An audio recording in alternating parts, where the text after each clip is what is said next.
No estaba buscando tecnología imposible. Estaba en Perú, en las ruinas de Sacsayhuamán, en una mañana de agosto de 2017, cuando el sol apenas empezaba a calentar las piedras heladas por la noche andina. Había viajado a Cusco como turista, siguiendo la ruta que miles de viajeros recorren cada año para ver las maravillas del imperio incaico. Llevaba una cámara, una guía de viajes y las expectativas de alguien que ha visto demasiadas fotografías de lugares famosos y cree que ya sabe lo que va a encontrar. Pero lo que encontré esa mañana cambió todo lo que creía saber sobre la historia de la construcción humana.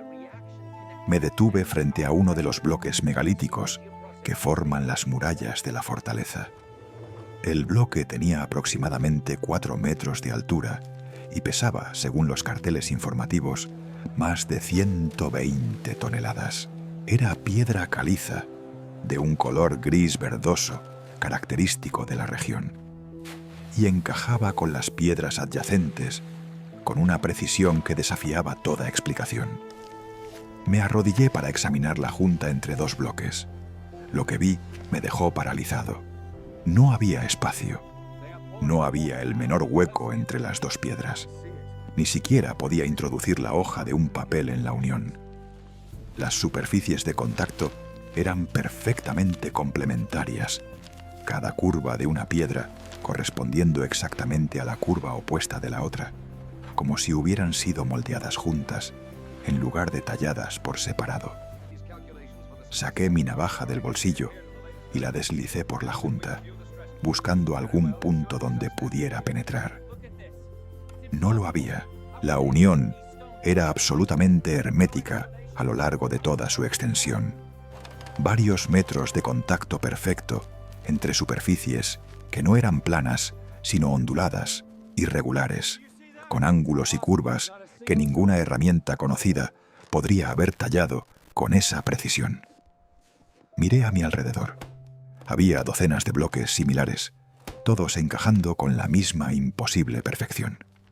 Algunos tenían 12, 15, incluso 20 caras diferentes, cada una de ellas ajustándose exactamente a una piedra vecina diferente. No eran bloques rectangulares simples que pudieran haberse cortado con sierras y escuadras. Eran formas poligonales complejas, como piezas de un rompecabezas tridimensional, diseñado por una mente que pensaba en geometrías que nosotros no podemos imaginar. Pasé el resto de ese día examinando las murallas de Sacsayhuamán, tomando cientos de fotografías, midiendo las juntas con instrumentos que había traído para documentar el viaje. Y cuanto más miraba, más imposible se volvía lo que estaba viendo. La explicación oficial, la que aparece en los carteles y en las guías turísticas, es que los incas tallaron estas piedras usando herramientas de bronce y piedra más dura, que las movieron usando rampas y rodillos, que las ajustaron mediante un proceso de prueba y error que requirió generaciones de trabajo. Es una explicación que suena razonable si no has visto las piedras de cerca. Pero cuando las examinas, cuando realmente las miras con ojos de ingeniero o de constructor, la explicación se desmorona. El bronce no puede tallar piedra caliza con esta precisión. Las herramientas de piedra dejan marcas que aquí no existen. El proceso de prueba y error requeriría mover bloques de 100 toneladas innumerables veces, subiéndolos y bajándolos para verificar el ajuste. Un trabajo que habría sido físicamente imposible con la tecnología que supuestamente tenían los incas. Y la precisión misma desafía toda explicación convencional. Medí las juntas con un calibrador digital. La desviación máxima que encontré fue de menos de 1 milímetro a lo largo de superficies de varios metros cuadrados. Eso no es precisión artesanal. Eso es precisión industrial. Eso es el tipo de tolerancia que conseguirías en una fábrica moderna con máquinas controladas por computadora. No en una ladera de montaña hace 500 años con mazos de piedra. Esa noche, en mi hotel de Cusco, no pude dormir.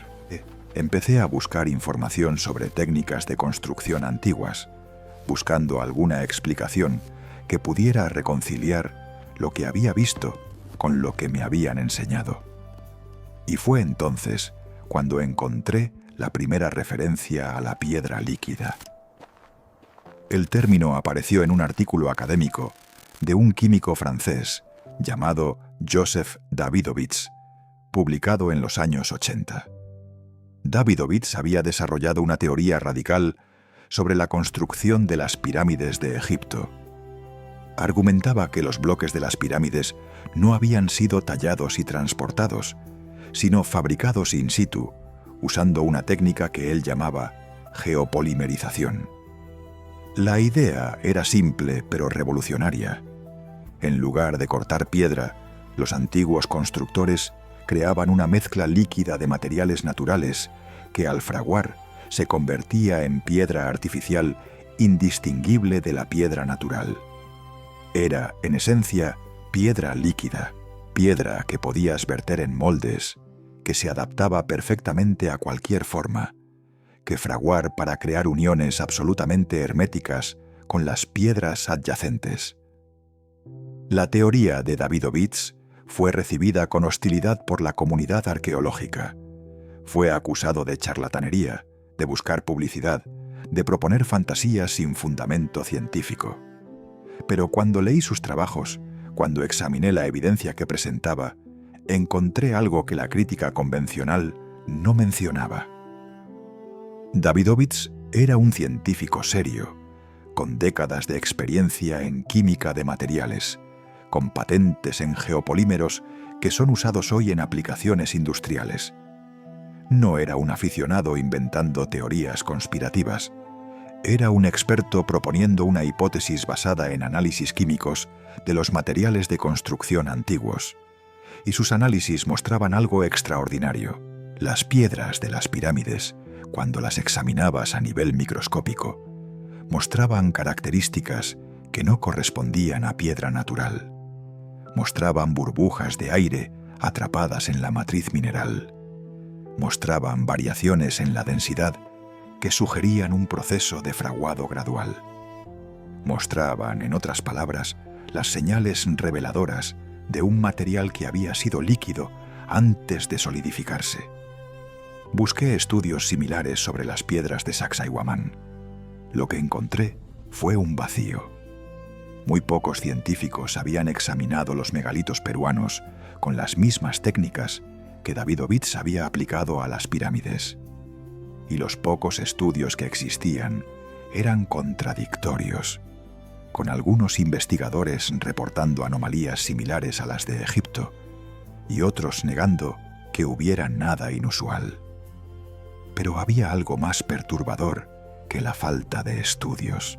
Había un patrón de resistencia institucional a cualquier investigación que pudiera apoyar la teoría de la piedra líquida. Viajé a Francia para entrevistar a Joseph Davidovits en su instituto de investigación en Saint-Quentin. Era un hombre mayor, con la energía de alguien que ha pasado décadas luchando contra el establecimiento científico y que no ha perdido la convicción de que tiene razón. Me recibió en su laboratorio, rodeado de muestras de geopolímeros y de fotografías de estructuras antiguas de todo el mundo. Cuando le pregunté por Sacsayhuamán, sus ojos se iluminaron. «Nunca he podido examinar las piedras personalmente», me dijo. «Cada vez que he solicitado permiso para tomar muestras, el gobierno peruano lo ha denegado. Pero he visto las fotografías, he leído las descripciones y todo lo que sé sobre geopolímeros me dice que esas uniones no pueden haberse logrado tallando piedra, solo pueden haberse logrado vertiendo material líquido que fraguó en su lugar». Le pregunté por qué creía que sus solicitudes habían sido denegadas. Me miró con una mezcla de amargura y resignación. «Porque la verdad es peligrosa», me dijo. Si se demostrara que los antiguos tenían una tecnología de construcción superior a la nuestra, ¿qué significaría eso para la narrativa del progreso? ¿Qué significaría para todas las industrias que se benefician de vendernos cemento y hormigón que se degrada en décadas, cuando los antiguos podían crear piedra que dura milenios? Davidovits me mostró sus análisis de muestras de pirámides egipcias que había conseguido obtener décadas antes, cuando los controles eran menos estrictos. Las imágenes de microscopio electrónico mostraban claramente estructuras que no correspondían a piedra natural. Mostraban matrices de silicato con patrones de cristalización que solo se forman cuando un material fragua desde un estado líquido. Mostraban, en otras palabras, la firma química de la piedra líquida. Me explicó la química del proceso. Los antiguos, según su teoría, mezclaban piedra caliza triturada con una solución alcalina, probablemente derivada de cenizas o de ciertos minerales naturales. Esta mezcla a temperatura ambiente reaccionaba lentamente para formar un compuesto geopolimérico que era químicamente idéntico a la piedra caliza natural, pero que podía ser moldeado como arcilla antes de fraguar. El proceso no requería hornos ni temperaturas altas, no requería maquinaria compleja, requería solo conocimiento. El conocimiento de qué materiales mezclar, en qué proporciones, bajo qué condiciones. Y ese conocimiento, según Davidovits, se había perdido. La búsqueda del conocimiento perdido me llevó a archivos que nunca había imaginado visitar. Los cronistas españoles que documentaron la conquista de América dejaron descripciones de las técnicas de construcción que presenciaron, descripciones que los historiadores modernos han ignorado o malinterpretado. Encontré un pasaje en la crónica de Pedro Cieza de León, escrita en el siglo XVI, que describía cómo los nativos construían con piedras que primero eran blandas como masa y luego endurecían como roca. Encontré referencias en los escritos de Garcilaso de la Vega a una hierba que los antiguos usaban para ablandar la piedra. Encontré descripciones en las crónicas de Bernabé Cobo de técnicas que permitían moldear la piedra como si fuera barro. Estos relatos han sido tradicionalmente descartados como malentendidos de europeos que no comprendían lo que veían, como exageraciones de cronistas que buscaban impresionar a sus lectores, como fantasías de una época menos rigurosa. Pero cuando los lees sabiendo lo que ahora sabemos sobre geopolímeros, cuando los interpretas a la luz de la evidencia química que Davidovits y otros han recopilado, adquieren un significado completamente diferente. No son fantasías, son descripciones técnicas de un proceso que realmente funcionaba, escritas por observadores que no tenían el vocabulario científico para explicar lo que veían, pero que describían fielmente lo que presenciaban. Viajé a Sevilla para examinar los archivos del Consejo de Indias, buscando más testimonios de los conquistadores sobre las técnicas de construcción nativas. Lo que encontré fue revelador, tanto por lo que contenía como por lo que faltaba. Había decenas de referencias dispersas a métodos de construcción que involucraban el ablandamiento o la licuefacción de la piedra. Pero estas referencias estaban en documentos menores, en cartas personales, en informes administrativos que nadie había considerado importantes. Los documentos principales, las historias oficiales, las descripciones formales de las culturas conquistadas, no mencionaban estas técnicas. Era como si alguien hubiera decidido que ciertas informaciones debían ser preservadas solo en los márgenes, donde pocos las buscarían. La conexión con Tartaria apareció cuando empecé a investigar si la tecnología de la piedra líquida existía en otras partes del mundo. Si los incas la habían desarrollado de manera independiente, era una anomalía interesante, pero limitada. Pero si la misma tecnología aparecía en múltiples culturas separadas por océanos y milenios, eso sugería algo diferente. Sugería un conocimiento global, una tradición compartida, quizás los restos de una civilización anterior, cuya influencia se había extendido por todo el planeta. Y la evidencia de ese conocimiento global estaba en todas partes una vez que sabías buscarla. Las murallas ciclópeas de Grecia, atribuidas a gigantes míticos, porque nadie podía explicar cómo habían sido construidas, mostraban el mismo tipo de uniones imposibles que Sacsayhuamán. Las fortificaciones de la antigua Rodesia, ahora Zimbabue, tenían bloques que encajaban con precisión milimétrica sin argamasa visible. Las murallas de Cusco, diferentes de las de Sacsayhuamán, pero igualmente precisas, mostraban las mismas características.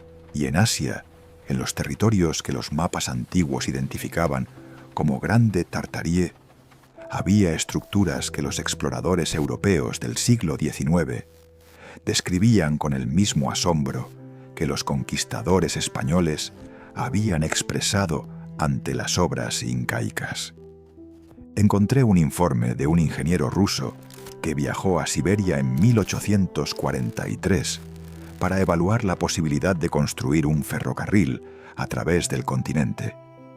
El ingeniero describía ruinas de ciudades que encontró en el interior del territorio, ciudades que supuestamente habían sido construidas por pueblos nómadas, pero que tenían murallas de piedra con una precisión que él, con toda su formación técnica, no podía explicar. Las piedras parecen haber sido fundidas juntas, escribía. No hay juntas visibles, no hay argamasa. Es como si las paredes fueran de una sola pieza, como si la piedra hubiera sido vertida en moldes y luego endurecida en su lugar. El ingeniero recomendaba que se enviara una expedición científica para estudiar estas ruinas antes de que fueran destruidas por el avance del ferrocarril. No hay registro de que esa expedición se realizara, y las ruinas que describía no aparecen en ningún mapa moderno.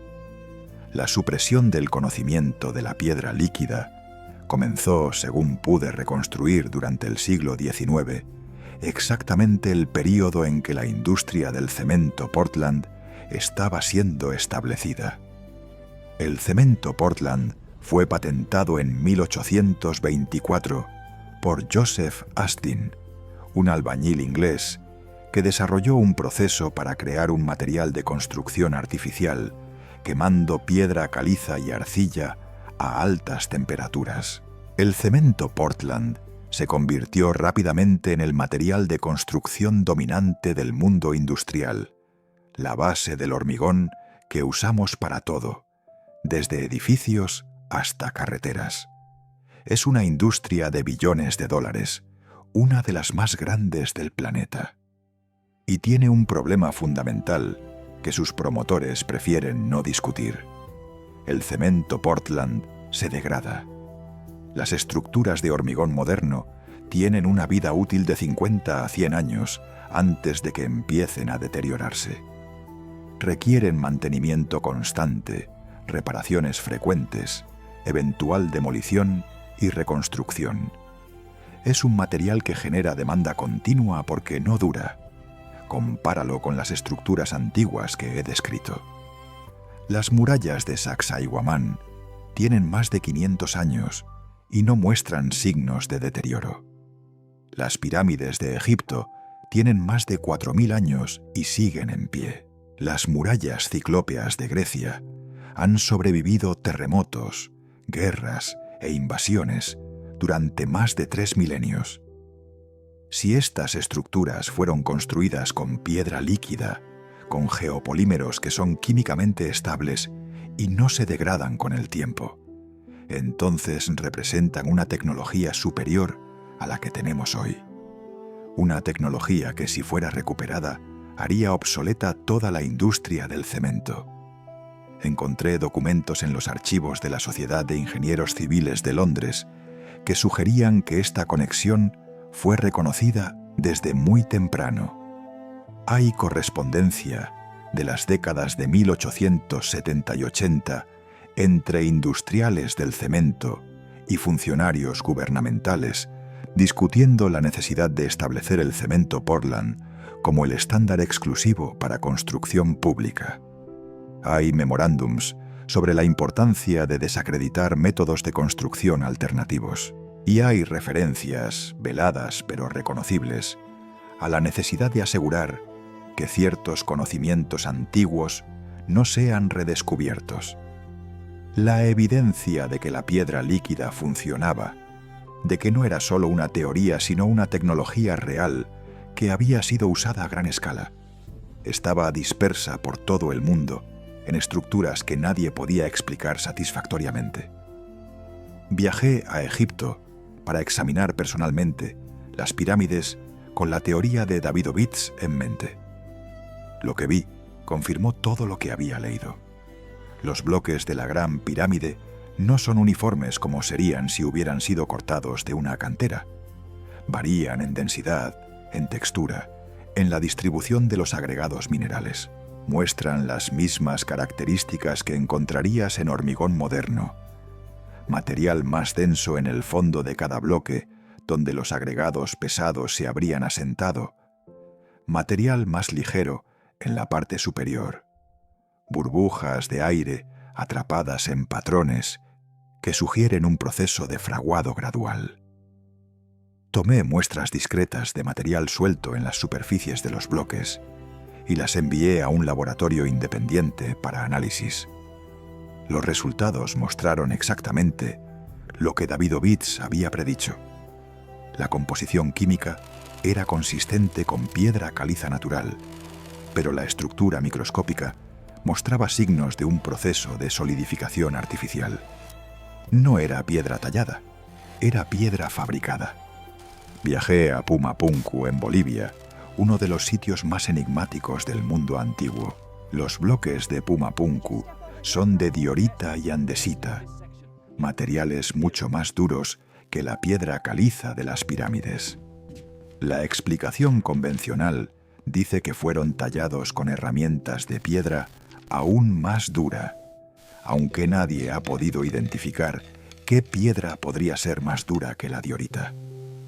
Pero lo que vi en Pumapunku sugería algo diferente. Los bloques tenían superficies perfectamente planas, ángulos perfectamente rectos, cortes interiores que habrían sido imposibles de realizar con cualquier herramienta que golpeara o raspara. Eran el tipo de superficies que conseguirías si el material hubiera sido vertido en moldes de precisión y luego endurecido en su lugar. Un geólogo que conocí en La Paz, un hombre que había estudiado las rocas de la región durante décadas, me confirmó que las piedras de Pumapunku mostraban anomalías que él no podía explicar. La estructura cristalina no es consistente en toda la masa del bloque, me dijo. Hay variaciones que sugerirían que el material estuvo en un estado fluido en algún momento y luego solidificó de manera no uniforme.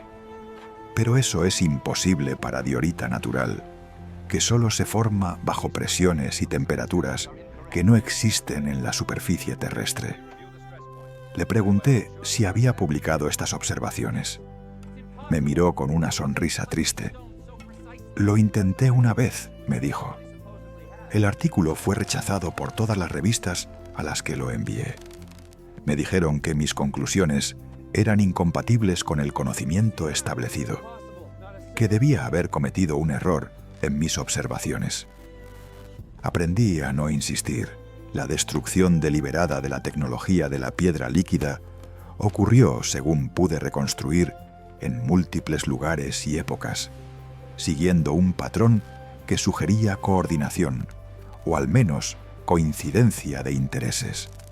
En América, los conquistadores españoles no solo conquistaron territorios, sino que destruyeron sistemáticamente el conocimiento de las culturas que encontraron. Los quipus, los sistemas de registro de los incas, fueron quemados por orden de la Iglesia. Los amautas, los sabios que guardaban el conocimiento técnico, fueron ejecutados o forzados a convertirse. Las técnicas de construcción, transmitidas oralmente de generación en generación, murieron con los últimos maestros que las conocían. En Asia, la expansión del Imperio ruso hacia el este durante los siglos XVIII y XIX fue acompañada de una destrucción similar. Los documentos que he encontrado en los archivos rusos muestran órdenes de demoler ciertas estructuras, de confiscar ciertos documentos, de silenciar a personas que poseían ciertos conocimientos. Las razones dadas eran variadas: seguridad militar, modernización, eliminación de supersticiones. Pero el patrón era consistente. El conocimiento técnico de las civilizaciones conquistadas era sistemáticamente eliminado. En Europa, la profesionalización de la ingeniería y la arquitectura durante el siglo XIX creó instituciones que decidían qué conocimientos eran legítimos y cuáles no. Los métodos tradicionales de construcción, transmitidos por gremios de albañiles durante siglos, fueron descartados en favor de técnicas modernas basadas en cemento y acero. Los viejos maestros fueron reemplazados por ingenieros con títulos universitarios que despreciaban el conocimiento que no venía de los libros. Y los libros, escritos por las mismas instituciones que controlaban la educación, no mencionaban la piedra líquida. La mencionaban solo para descartarla como mito, como superstición, como el tipo de fantasía que la ciencia moderna había superado. Pero la evidencia sobrevivió. Sobrevivió en las piedras mismas, que no pueden ser destruidas tan fácilmente como los documentos o los conocedores. Sobrevivió en los análisis químicos que científicos valientes como Davidovich realizaron a pesar de la oposición institucional. Sobrevivió en las tradiciones orales de pueblos que recordaban lo que sus ancestros sabían, aunque no pudieran replicarlo. Y sobrevivió en los archivos de los propios opresores, en los documentos que describían lo que estaban destruyendo, en los informes que justificaban la eliminación de conocimientos que consideraban peligrosos. Encontré un documento en los archivos del Ministerio de Colonias francés que resumía con claridad brutal la actitud oficial hacia el conocimiento técnico de los pueblos colonizados.